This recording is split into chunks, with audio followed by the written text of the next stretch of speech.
Good evening and welcome to State of Business on our television. I'm Nadun Sirivardhana. Let's have a look at the headlines.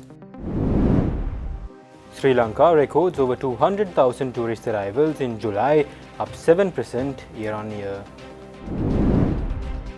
Ceylon Chamber welcomes US tariff cut, calls for long-term trade deal. News in detail. Over 200,000 tourists arrive in Sri Lanka in July, reflecting a 7% year-on-year increase, according to official data released by the Sri Lanka Tourism Development Authority recently.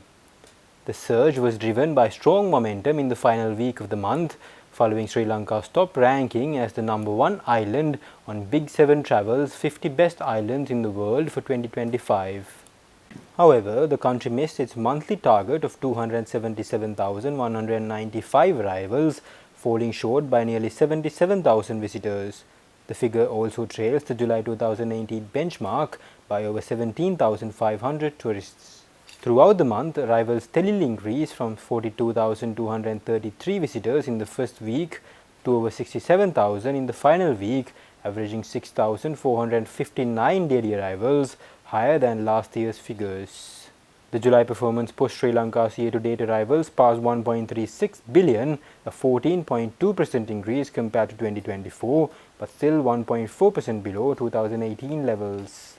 India remains Sri Lanka's largest source market, contributing 37,128 visitors in July alone, followed by the UK, Netherlands, China and France.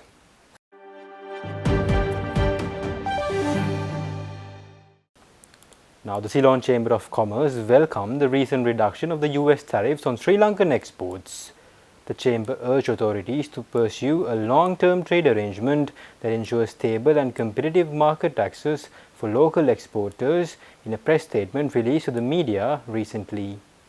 The chamber acknowledged the proactive involvement of officials, particularly in their engagement with the US government and the Office of the United States Trade Representative in achieving this progress. Highlighting the need for further collaboration, the Chamber called for a focus on removing non-tariff barriers, fostering a conducive environment for bilateral trade and investment, and diversifying Sri Lanka's export portfolio. The Chamber also stressed the importance of strategic trade agreements and vowed to continue working with the government by providing industry insights and representing private sector priorities in future negotiations.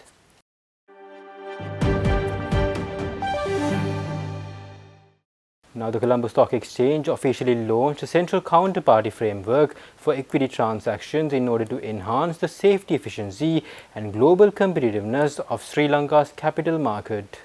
A special market opening ceremony was held at the trading floor of the Colombo Stock Exchange recently. Under the new system, CSC Clear Private Limited, a fully owned subsidiary of CSC, will act as a central counterparty for all equity trades, ensuring final settlement and minimizing counterparty risks. Chairman of CSC Clear, Arjuna Herath, explained that the CCP will now guarantee the delivery of securities and funds to both buyers and sellers, even in cases of individual defaults. He noted that this achievement builds on previous enhancements such as delivery versus payment, stock borrowing and lending, and the move to a T+2 settlement cycle. CSE Chairman Dimuthu Abesekara described the launch as a defining moment that places Sri Lanka's post-trade infrastructure on par with leading global markets.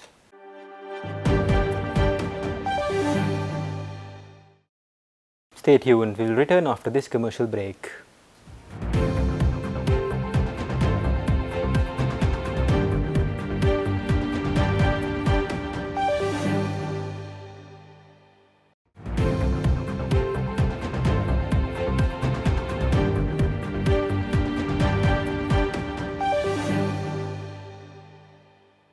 Welcome back. The Sri Lanka-Canada Business Council has set a renewed vision to strengthen economic ties at its 34th annual general meeting. Mohammed Hamis was elected president for 2025 to 2026, pledging to expand collaborations in key sectors and grow the membership base. The meeting, graced by Canadian High Commissioner Eric Walsh, was held recently in Colombo. The new leadership's initiative, including a delegation visit to Canada, a proposed single-country exhibition in 2026, and discussions on an agriculture-based research facility, Outgoing President Priyantha Chandrasekhara highlighted the council's growth to over 120 members and improved financial performance over the past 3 years. The AGM also appointed new office bearers, including Senior Vice President M. Irshad Rasak, Vice President Sajid Rajapaksha, and the Treasurer Hiran De Silva. 10 companies were elected to the Executive Committee, with a special subcommittee formed to focus on membership development, women entrepreneurship, and CSR. Honorary memberships were conferred on Jay Ong of Prima Ceylon Limited and Lionel Silva of the Lideshki Group of Companies.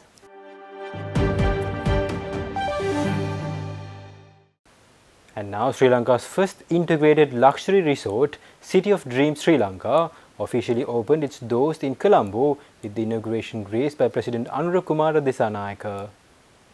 The US $1.2 billion resort marks a major milestone in Sri Lanka's tourism transformation and was launched recently in the heart of the city.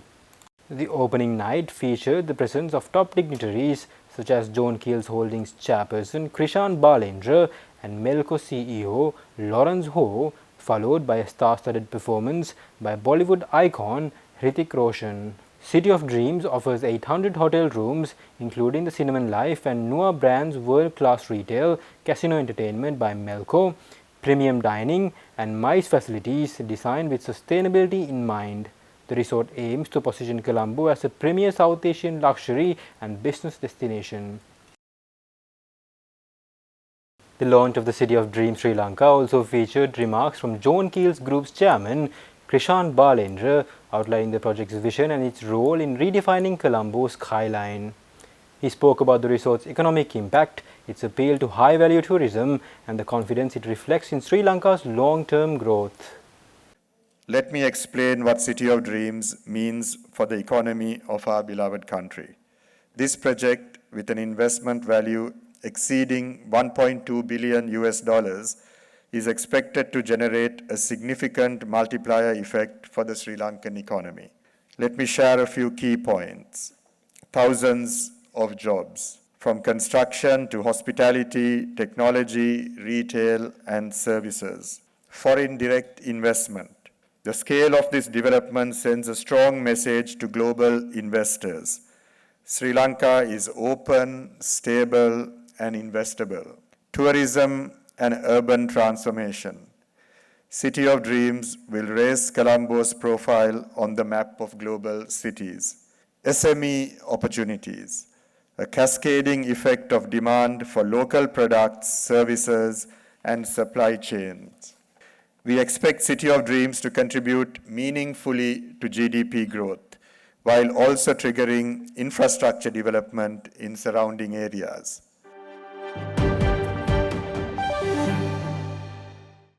Stay tuned for the stock update.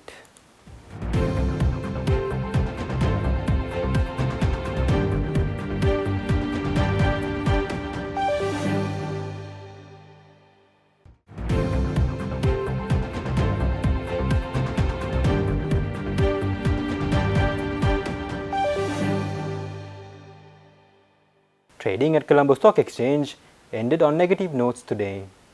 The all-share price index dropped by 68.23 points to close at 19,718, and the S&P SL20 dropped by 27.32 points to close at 5,830.29.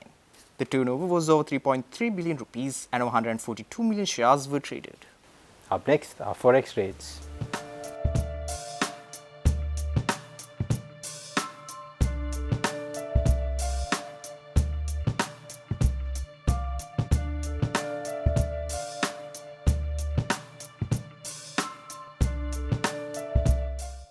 That's all our news for today. For this and more, subscribe to our channel on YouTube and follow us on Facebook. Take care and good night.